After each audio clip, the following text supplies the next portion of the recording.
Assalamualaikum anak-anak semua. Waalaikumsalam Ibu. Gimana nih kabarnya hari ini? Alhamdulillah luar biasa. Allahu Akbar. Alhamdulillah. Sebelum memulai pembelajaran hari ini, mungkin alangkah baiknya kita berdoa dulu bersama-sama ya. Kita boleh dipimpin doanya? Baik Ibu. Pertama, sebelum kita mulai pembelajaran, alangkah baiknya kita membaca Amin. Oke, terima kasih juga. Sebelumnya tuh Ibu mau absen dulu ya. Yang Ibu panggil namanya harap angkat tangan dan bilang hadir ya. Ibu. Ya, Syarifah Alawiyah Hadir. yang mau Lidah Farhana hadir. Pelajar Hasyati Hadir Bu. alhamdulillah hadir semua ya. Oke. Sebelum itu Ibu mau nanya dulu nih. Kemarin kita belajar tentang apa sih? Ada yang masih ingat? Saya Bu. Boleh Farhana? Tentang dari sifat ria dan sum'ah Bu. Ya betul. Ada yang mau menambahkan? Saya Ibu. Ria dan sum'ah itu merupakan sifat yang tidak baik Ibu. Ria itu kita menampilkan perbuatan baik dengan tujuan supaya orang lain memuji kita Bu, sehingga kita harus menghindari perbuatan itu karena ria itu sering muncul tidak sadar dalam hati kita Ibu. Ya betul sekali. Jawaban dari Farhana dan Yudi. Jadi ria dan sum'ah itu salah satu sifat tercela ya anak-anak. Jadi ibadah kita tuh jadi sia-sia saat kita lakukan gitu. Sebelum masuk materi hari ini, Ibu ada pertanyaan dulu nih. Mengapa rasa takut kepada Allah justru menjadi hal yang positif dalam hidup kita? Ada yang mau menjawab? Boleh? Jadi rasa takut kepada Allah itu merupakan hal yang positif dalam kehidupan seorang muslim itu karena dapat menjadi pengingat agar kita selalu berada di jalan yang benar. Dengan memiliki rasa takut kepada Allah, seseorang akan berusaha menjauhi larangannya, menghindari perbuatan maksiat, serta lebih semangat dalam menjalankan ibadahnya. Ya, betul sekali jawabannya ya. Jadi takut kepada Allah itu termasuk dalam bentuk keimanan kita agar kita tuh bisa menjaga lisan kita, perbuatan kita, hati kita sesuai dengan ajarannya. Kalau kita takut kepada Allah tuh kita bisa dijauhi bisa lebih terhindar dari berita-berita bohong atau misal cerita-cerita seperti tahayul gitu. Jadi hidupnya tuh lebih tentram dan tenang gitu ya. Boleh nih. Oke, kita masuk ke pelajaran hari ini yaitu hakikat khauf. Tujuan pembelajaran hari ini itu peserta didik dapat meyakini bahwa iman terdapat banyak cabangnya. Terus peserta didik dapat membiasakan perilaku khauf kepadanya. Lalu peserta didik dapat menganalisis cabang iman, hakikat khauf kepadanya. Boleh di next. Nah, definisi khauf, al-khaufu atau khauf adalah rasa takut, sedih atau gelisah ketika terjadi sesuatu yang tidak kita senangi gitu. Jadi rasa takut itu merupakan sifat orang yang bertakwa sekaligus bukti keimanan kita kepada Allah. Jadi rasa takut ini tuh bisa semakin bertambah dan meningkat ketika kita tuh lebih banyak pengetahuan tentang rohnya gitu ya. Jadi sifat khauf itu bukan membuat kita putus asa atau lemah gitu. Jadi lebih lebih memotivasi diri kita untuk dan membentengi diri kita agar kita bisa lebih dekat kepada Allah. Boleh di next. Nah, untuk dalil nantinya boleh dibacakan? Ibu, ini boleh?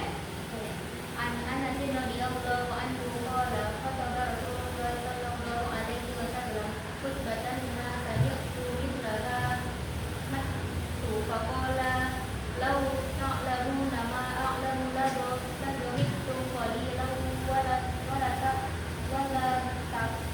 wala bakartum kathira fawat ashabu Rasulullah sallallahu alaihi wasallam wujuhahum lahum qadid. Artinya dari Anas radhiyallahu anhu berkata,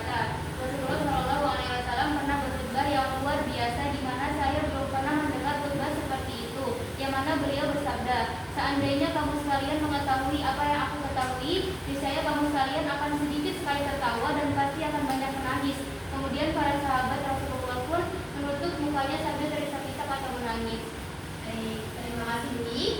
Dari sini dijelaskannya bahwa Rasulullah saja mengatakan bahwa kalau manusia tahu sesuatu yang beliau tahu gitu, kita bakal lebih banyak menangis daripada ketawa gitu.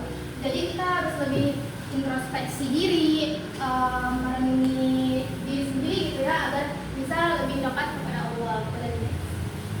Ya, selanjutnya ada tanda-tanda takut kepada Allah. Yang pertama itu tampak dari ketaatannya dan kepada Allah gitu. Nah, taat ini tuh bisa dilihat dari ketakwaannya dia, ketakwaannya seseorang. Jadi kalau misal seseorang itu selalu mengerjakan amal-amal yang selalu dianjurkan oleh Allah dan jauhi larangannya gitu. Terus selanjutnya ada menjaga lisan dari perkataan dusta. Ada yang tahu nggak nih pemarahnya apa buat menjaga lisan dari perkataan dusta? Mulutmu harimaumu, Bu. Iya betul, mulutmu harimaumu. Jadi kita harus benar-benar berhati-hati dalam perkataan kita ya gitu ya. Nggak boleh mengeluarkan hal-hal yang dusta atau berbohong gitu, kayak menyebarkan berita hoax, itu nggak boleh ya. Terus yang ketiga itu ada menghindari iri dan dengki. Jadi kita harus selalu bersyukur dengan apa yang kita punya gitu, nggak boleh iri sama orang lain nih. Misalnya kayak Alipah punya HP baru, terus Pepe lihat, ternyata Pepe tuh dalam hatinya iri mau beli juga gitu, itu nggak boleh ya, harus bersyukur masih punya HP gitu kan. Nah, kalau selanjutnya itu ada menjaga pandangan dari kemaksiatan. Kita harus menghindari hal-hal yang diharamkan oleh Allah gitu. Jadi apa sih? Seperti kalau dari pandangan itu nggak boleh meliputi pandangan yang meliputi hawa nafsu gitu ya. Terus selanjutnya ada menjauhi makanan haram. Di situ karena di era modern ini ya, kita tuh banyak banget tren-tren makanan loh ya. Terus kita tuh nggak tahu kehalalannya di mana. Jadi kita harus lebih selektif dalam memilih makanan ataupun minuman gitu ya. Harus dicek dulu nih halal atau haram dari makanan tersebut. Nah, terakhir ada menjaga kaki dan kedua tangan dari sesuatu yang haram. Kan seluruh anggota tubuh kita termasuk dari kaki dan tangan itu kan bakal menjadi saksi kita nanti di akhirat ya. Jadi kita harus menggunakan anggota tubuh kita tuh dengan baik gitu.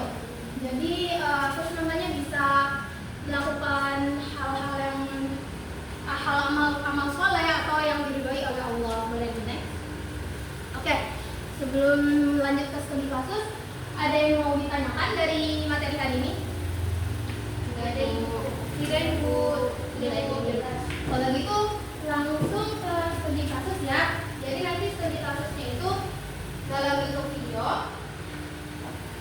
Nanti disimak bareng-bareng.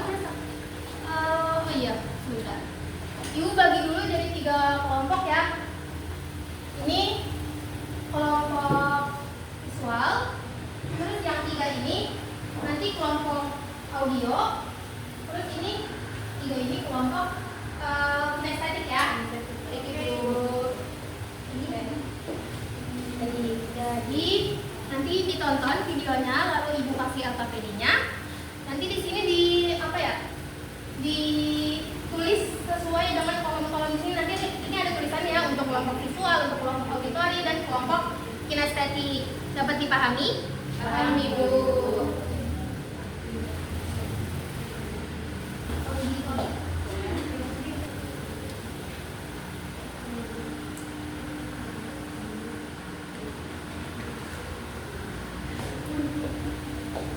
Jadi langsung aja kita nonton videonya dulu ya anak-anak. Baik, boleh. Ada apa men?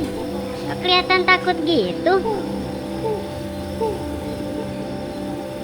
Aku takut nih.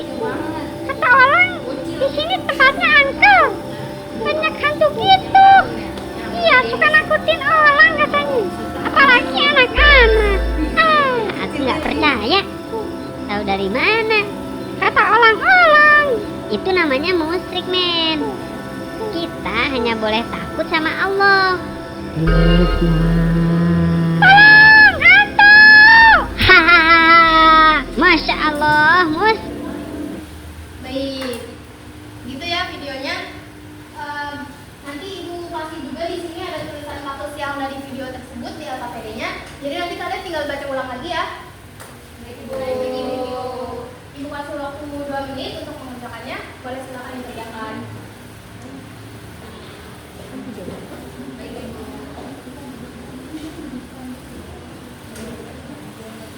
Ini ada.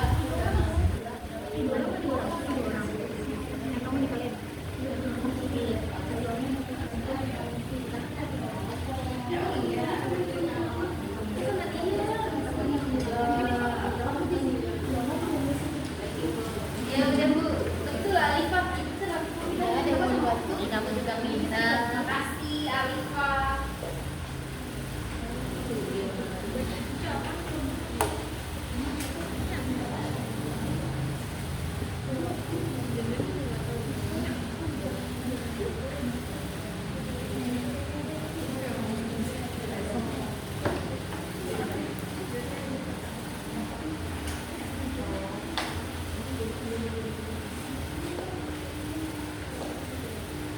Sudah ya anak-anak?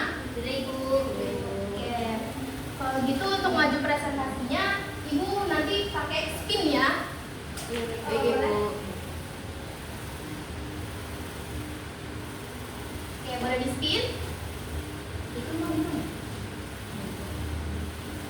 Wow. Baik, siswa maju duluan. Maju perwakilan.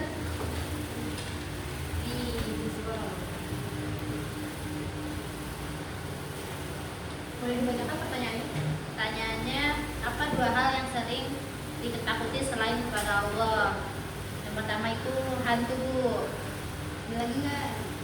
Temannya Bu setan Bu. Oke, selanjutnya. Selanjutnya, apa sih akibat buruk jika takut selain kepada Allah? Dapat terjerumus ke dalam kemaksiatan Bu. Dosa juga Bu. Ada opini lain selain dari kelompok visual? Cukup Bu. Cukup. Setuju semua? Setuju.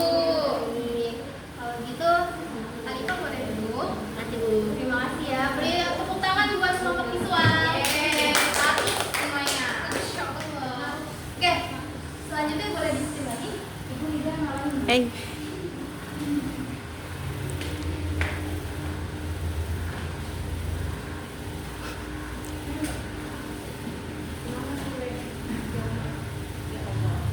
Oke, kinestetik. Boleh maju perwakilannya.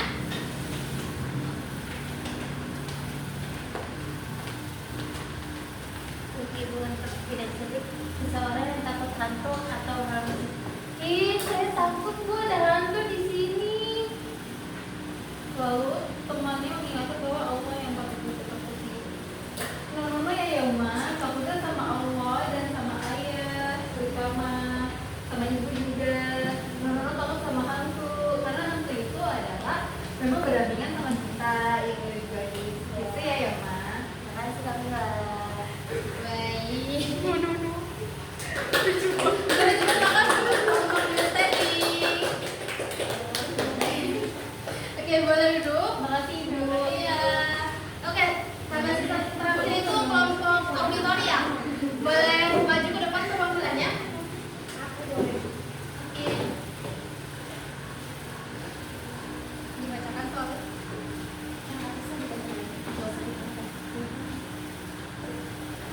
Mengapa takut kepada hal-hal seperti hantu bisa termasuk perbuatan syirik?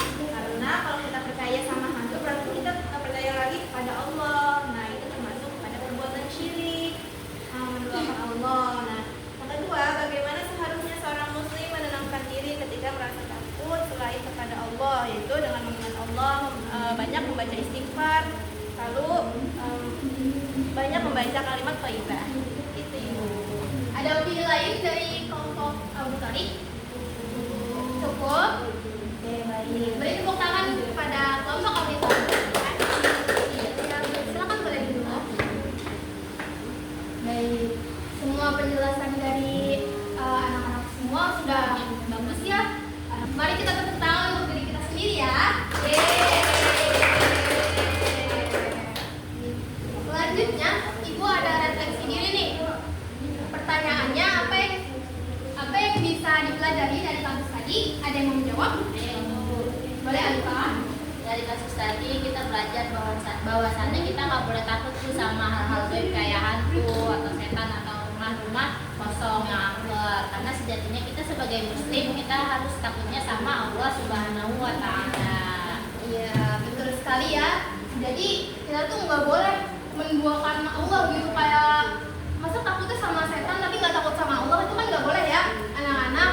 Terus kalau kita takut kepada Allah juga nanti hidup kita bisa lebih terarah dan aman gitu. Oke. Sebelum menutup pembelajaran hari ini, Ibu mau minta satu orang buat memberikan kesimpulan. Ada yang mau? Boleh Filza? Jadi setelah pembelajaran pada hari ini kita belajar mengenai rasa takut atau khauf, yang mana itu merupakan salah satu ciri keimanan atau ketakwaan seorang muslim. Nah, jadi khauf ini bukan berarti kita takut kepada Allah atau kepada Allah, tetapi itu menjadi motivasi kita supaya bisa menjadi diri lebih baik lagi, terus rendah hati, terus kita juga lebih hati-hati dalam bertindak menjauhi kemaksiatan dulu. Ya, betul sekali, udah tepat ya jawabannya. Jadi khauf atau rasa takut kepada Allah itu salah satu bentuk keimanan kita kepada Allah. Jadi nanti hidup kita tuh bisa lebih terarah, aman, terus kayak terhindar dari hal-hal yang tahayul gitu atau berita bohong lainnya gitu ya anak-anak. Oke, sebelum mengakhiri, Ibu nanti akan mengasih tugas untuk kalian dalam bentuk kuisis. Jadi nanti tenggatnya jam 12 malam ya anak-anak.